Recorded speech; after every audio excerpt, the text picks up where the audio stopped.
atau akan masuk ke bruiser lagi atau support bruiser juga bisa. Jadi Support, dihitung yang support 4 juga nanti. Mundo. Dr. Mundo, let's go. Mundo tuh ya. Tapi ada Darius kalau Mundo juga ya. Pedes juga Iya. Darius. Iya benar. Kena Oh, terus. set, support. yes. Kita lupain set, man. Set support bener. Set dan Jace dalam satu tim. Oke, nice. Oke, Si. ini probability Si. winningnya agak sedikit naik apa enggak nih menurut lo nih Bang Abi? Menurut gua nih enak dalam artian gini. Set di sini lebih punya teman untuk dive in ke dalam Yeah. kom lawan. Kalau misalkan set pakai showstopper-nya dia, follow up-nya itu ada Camille, ada Riven, ada ulti dari Ziggs juga, dan ini ngasih satu sinergi yang lebih bagus dari set kalau menurut gua dengan Graven. Right. Dan pick terakhirnya ini ternyata Ahri nih, Jason. Iya, bakal ini satu champion yang cukup baik juga sih, karena Curse pun tentunya bakal repot banget buat ngejar Ahri, ngelihat gak ada crowd control yang terlalu besar selain high ultimatumnya ya. Karena Kibers ya dia cuma sepersekian detik, dan dengan adanya spirit rush daripada Ahri itu sendiri tentunya nambah mobilitas daripada Papa Gaming. Semoga aja nih memang dari Papa Gaming bisa kiting dulu sih buat mancing kit daripada Curse pun keluar, daripada langsung bonyok depan langsung 5 lawan 5. Betul. Dan ditambah Ahri juga di sana agak sedikit susah buat di dobrak gitu kan, karena mereka Itu harus dia. melewati front line-nya dulu dan set ultimate di sini, jadi agak sedikit susah untuk langsung direct ke Ahri, karena mungkin di sana yang punya sisi lumayan maksimal selain hashtag ultimatum adalah ultimate-nya si set itu sendiri ya banget ya. Ya, Ada pesan terakhir nggak nih? Gua ngelihat kom dari Papa Gaming di game kedua ini benar-benar optimal buat pick off ya kan, dan gue berharap mereka bisa mengeksekusi itu dengan baik dan bawa match terakhir di ke game 3.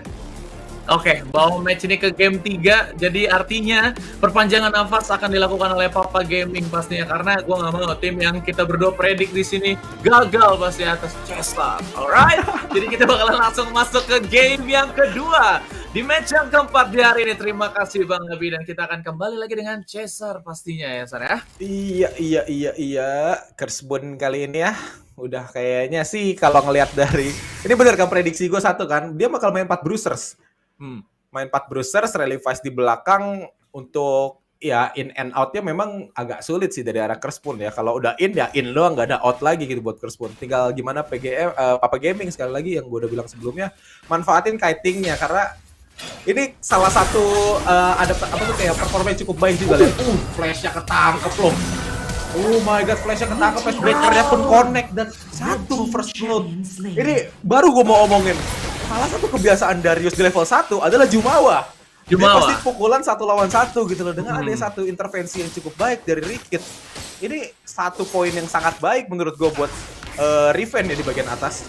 Itu dia, maju-maju gaming nampaknya menjadi pertanda yang kurang begitu baik oleh seorang Kyle di sana. Tinggal langsung di take down, masuk menuju ke Mercury Hammer dan langsung limpor langsung diberikan top shock blast dan langsung di take down gitu saja. Satu poin eliminasi berhasil diklaim kali ini oleh Idrus dan akan ditotalkan menjadi 2. What a nice early game untuk tim First Moon pastinya di awal-awal kata. Bagus banget sih, di bawah menit 2 udah dapat 2. Ini 1 menit dapat 2 kill. Wow. Benar-benar agresif besar, apa tuh benar-benar gede banget ya agresivitas yang dilakukan sama Kersmon kali ini. Dan menurut gue memang tadi Ahri terlalu ini ya, dia nggak aware sama damage potensial yang dimiliki sama Idrus meskipun di level 2 tadi bahkan.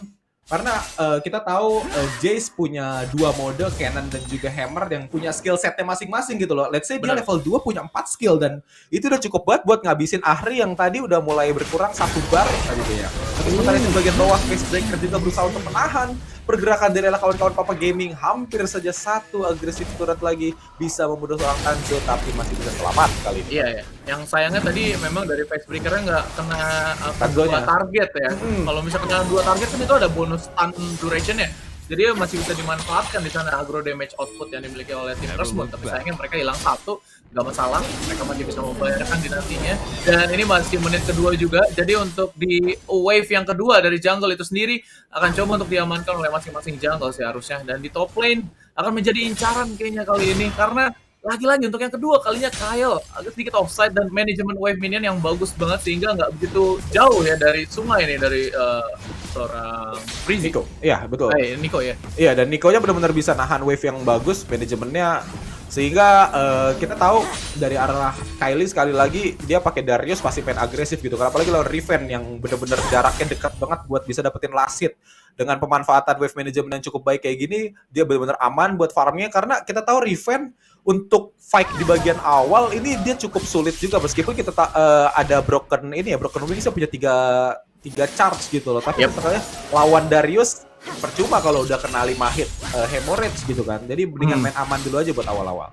Dan dia juga masih bisa survive bantuan dari decimate-nya ya kan. Betul. Itu ada regen HP juga tambahan lagi up to 40% gitu kan kalau kenanya banyak orang.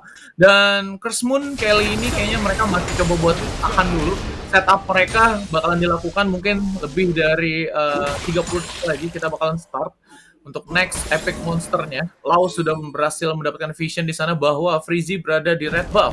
Dan kemungkinan besar Freezy akan bermain, atau mungkin Freezy akan berbelok kembali menuju ke bagian top lane untuk memberikan harassment menuju ke Baron lane-nya. Iya, udah terjadi swap lane juga dari arah seorang Idrus. Dia bakalan di bagian Dragon Lane kali ini melihat satu Drake yang pertama, Cloud Drake udah mulai lihat. Oh my god, satu channel dan bahkan combo dengan satu explosive cast sangat baik. Mega Emerald Bomb tidak mengenai siapa-siapa, hanya Lau doang, tapi itu dia Haybanker yang kita tunggu. Masih bisa selamatkah, tapi Smash langsung melarikan diri dari arah seorang Phoenix dan oh my god, Idrus 1 lawan 1. Wah, curang dia makan nanas, bakalan double heal lagi dari kena charge. Oh my god, tergoda dia. Idrus berhasil breakdown. Waduh, Phoenix curang makan nanas bang. Iya, dan di awal-awalnya juga udah bagus banget ya entry kill yang dimiliki sama tim Papa Gaming ya itu. Iya, betul. Penggunaan Serum Corruption plus explosive gun nyongkel dua player langsung diseruduk pakai body slam, gak bisa gerak dua-duanya dan akhirnya berhasil mereka takedown, dan itu kan menjadi kill entry yang bagus banget untuk mereka mau lanjutin ke next skirmish. Tapi ternyata Jace di sana lumayan gila juga karena dia berhasil dapetin satu frame. Ultimate musuh udah habis, dia masih punya skill set yang lumayan lengkap juga di sana, dan akhirnya dia berhasil dapetin beberapa kill untuk menutupi kerugiannya di bagian bottom lane tadi. Yes, ditambah dengan satu referral, kerugiannya makin tertutup. Ya bisa gua katakan dari sisi growth dari Curse Moon masih cuan 2000-an. Ini lumayan juga buat di menit yang kelima tentu saja. Tinggal gimana pemanfaatan referral ya sih. Entah itu mau buat agresif langsung masuk ke inner turret atau buat mengalihkan fokus daripada Papa Gaming buat Drake yang kedua. Ini tergantung daripada keputusan mereka karena melihat sekarang dari sisi skirmish potensialnya baik itu Papa Gaming dan juga Curse Moon masih sama-sama kuat kali ini, Bang. Betul, dan mereka pun masih bisa berpotensi untuk mendapatkan kemenangan dari kedua tim ya, karena dilihat dari uangnya juga nggak gitu jauh, 2000-an di menit 5 sih masih bisa kejar Lasar, walaupun emang dilihat dari winning condition yang dimiliki oleh tim Papa Gaming, di sini mereka memerlukan team fight, dan mereka juga masih bisa berpeluang besar untuk melakukan pick up berkat bantuan dari Varus dan juga Lau di sana sebagai geragas. Namun sayangnya Mercury Hammer langsung dibuka dan langsung merubah mode menjadi mode barbar, dan kembali lagi mereka harus reset balik karena nggak ada epic monster yang mau mereka kontes kali ini, Sar. Jadi ya balik menuju ke wave minion terlebih dahulu.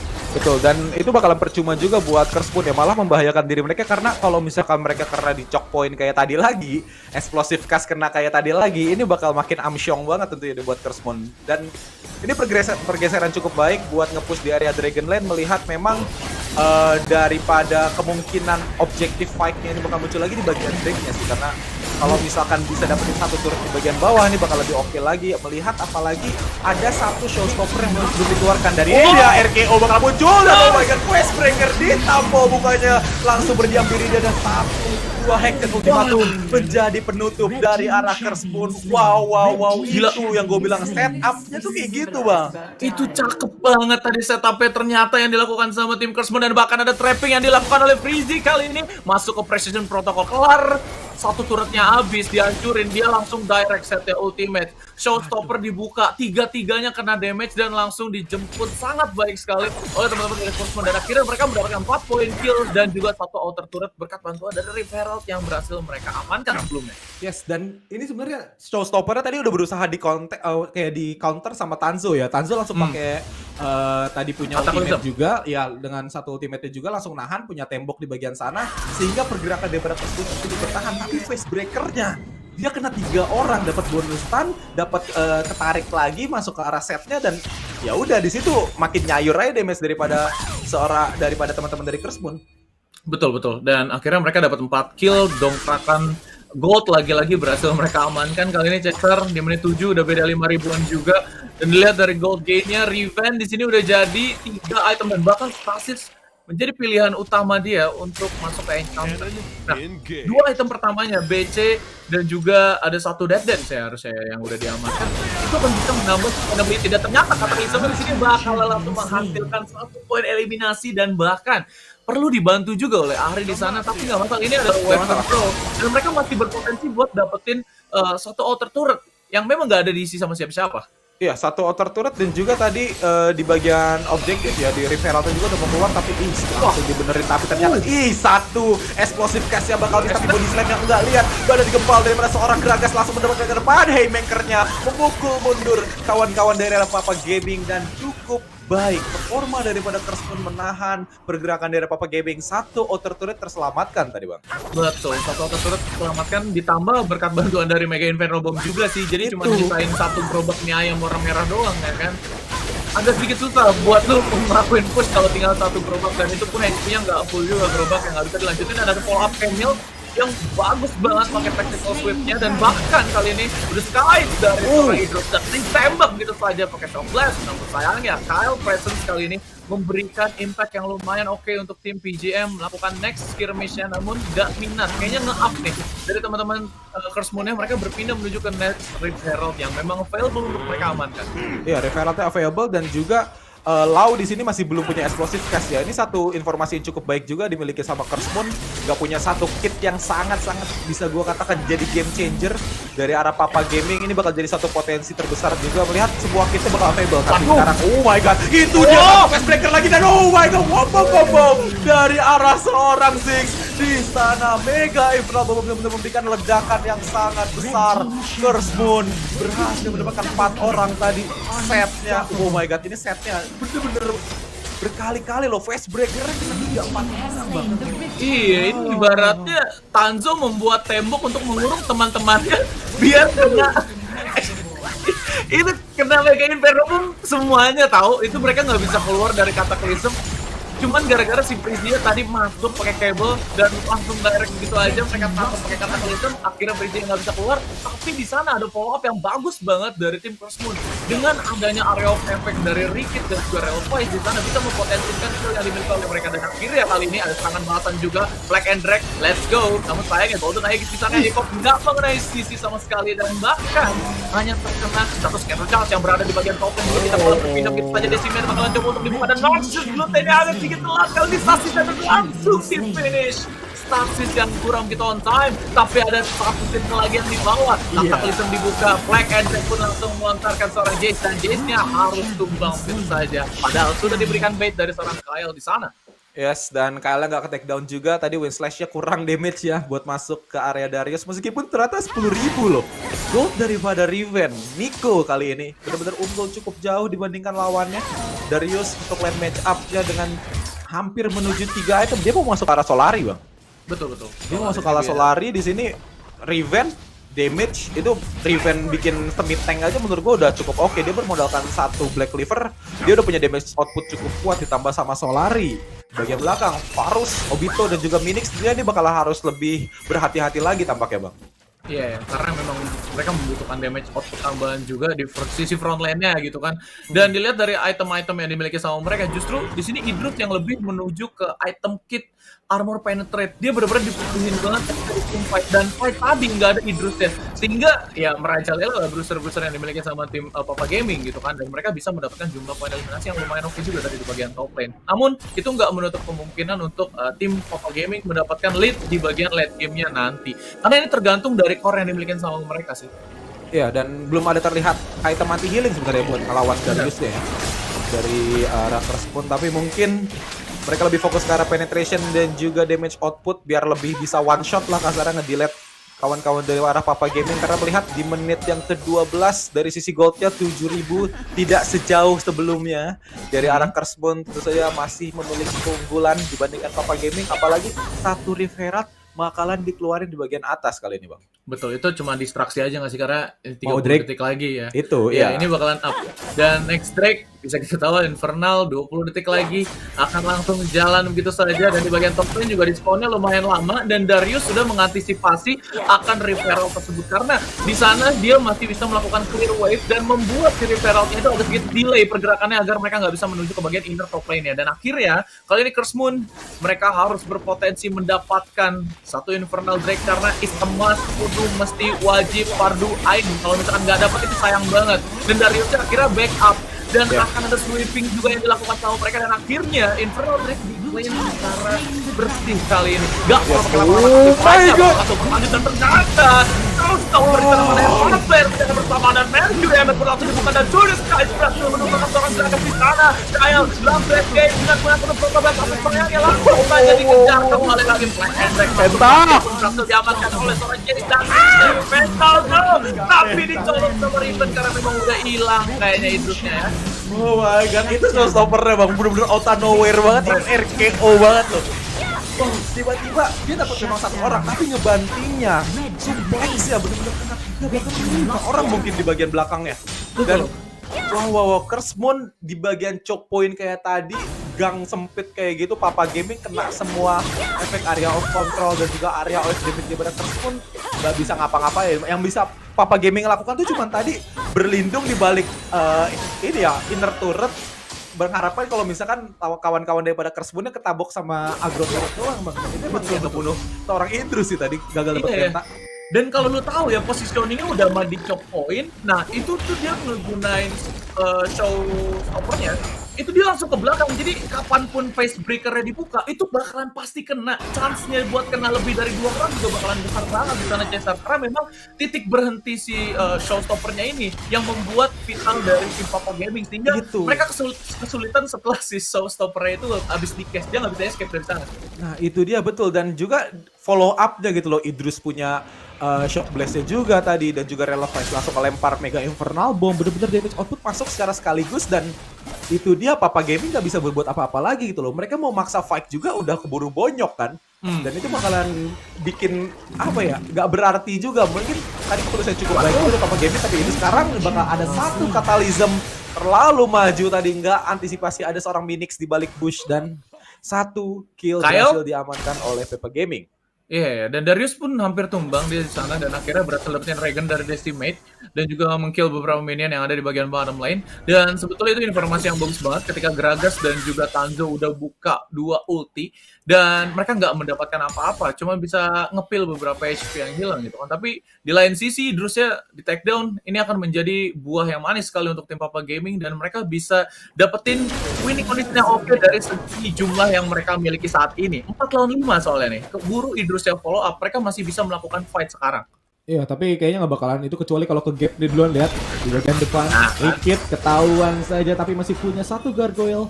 Melarikan diri ke area belakang, tidak di follow up lebih lanjut oleh Papa Gaming, karena memang sebenarnya dari sisi wave management agak sedikit berisiko ya buat Papa Gaming ya. Tapi ternyata bakal ada pause sedikit tampak ya kali ini, Curse Moon dan juga Papa Gaming di menit yang ke-15. Wow. Gimana Bang Abi melihat permainan dari Curse Moon kali ini dengan set dia sekarang? Oke, mungkin prediksi gua bakalan salah, tapi gua seneng banget ngeliat akhirnya kenapa Jace itu di-ban, kenapa set itu di-ban. Menurut gua Rikit mainin setnya, begitu juga dengan Idrus mainin Jace-nya itu benar-benar ngasih display yang bagus banget. Kenapa 2 champion ini tuh masuk prioritas ban. Kayak kalau kita lihat gimana Idrus bahkan di level 2 dia bisa nge-solo kill Ahri. Benar-benar mainin mekanik Jace-nya bagus, dan kita lihat juga Rikit beberapa kali showstoppernya dia, bahkan di level 1 penggunaan timing face breaker-nya dia tuh benar-benar bagus banget. Nunggu Darius flash, habis itu benar-benar di ujung face breaker dia berhasil dapetin stun-nya, habis itu ngasih first blood buat Riven kalau nggak salah.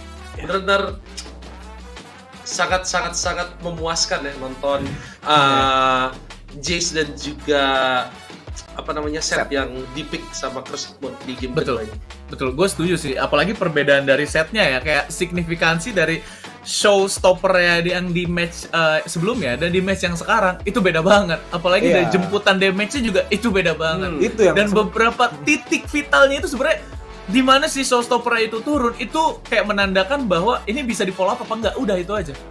Betul. Follow up damage sih yang benar-benar kelihatan banget di game yang kedua dibandingkan sama game yang pertama ya, ketika dipakai sama Papa Gaming gitu loh. Ketika di Papa Gaming follow up daripada si showstoppernya itu memang terkesan nanggung ya, kayak ini mau maju atau enggak sih. Jadi ujung-ujungnya showstoppernya cuman ya udah dia ngasih CC dikit, saya tadi bonyok dipukulin gitu. Tapi sementara kalau di sini ya bener kata Bang Faris di draft pick sebelumnya gitu, kalau ketika showstopper keluar follow up damage-nya pun banyak. Mau Mega Everlatum ayo, mau hookshot ayo, Idrus mau tinggal tembak pakai shock blast pun ayo gitu, dan itu udah cukup buat set.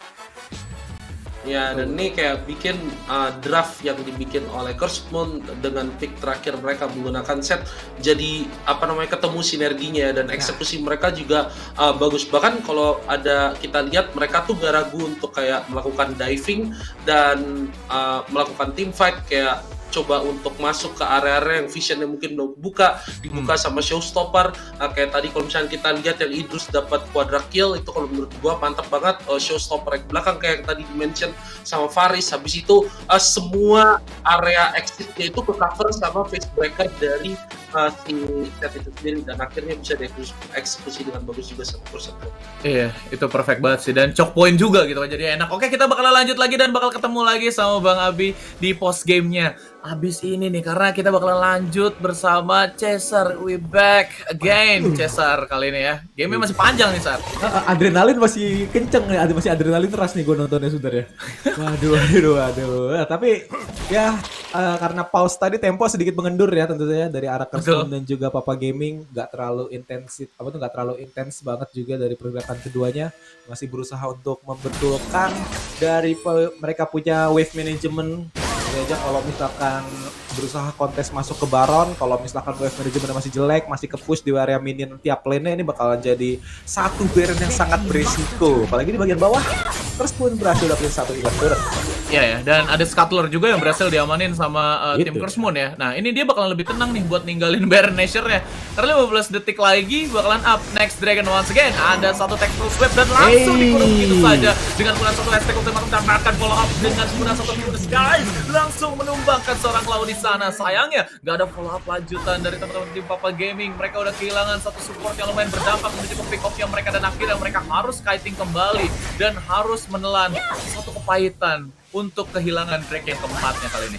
Iya, Drake keempat nih bakalan sulit buat di kontes, apalagi Minix udah nggak punya Spirit Rush lagi, udah susah buat bisa menghindari lock semua kit crowd control dari arah Cursed Moon. Melihat sekarang so, untuk di zoning tampaknya Cursed Moon lebih berfokus untuk nge-zoning teman-teman dari arah Papa Gaming, karena Tanzo kalau misalkan Cataclysm masuk ke depan ini bakalan repot juga buat Cursed Moon gitu loh sekarang. Untuk masuk tampaknya lihat di bagian depan Giversnya dan langsung menghilang. Satu orang Obito menghilang di telang zaman tampaknya di bagian belakang. Ringgit sudah melakukan showstopper tapi juga mencari seorang Kylie.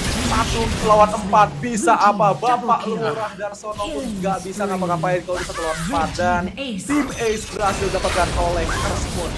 Ya, ini GGNT sih kalau menurut gue ya untuk tim Papa Gaming. Kenapa? Karena memang tadi 4 lawan 5 ditambah mereka fighter berkubu. Namun sayangnya ada satu haymaker dan langsung dikurung lagi. Dijapu banget kayaknya ya. Dieback tumbang gara-gara kekurung. Hidup. Terus tumbang lagi gara-gara kekurung lagi.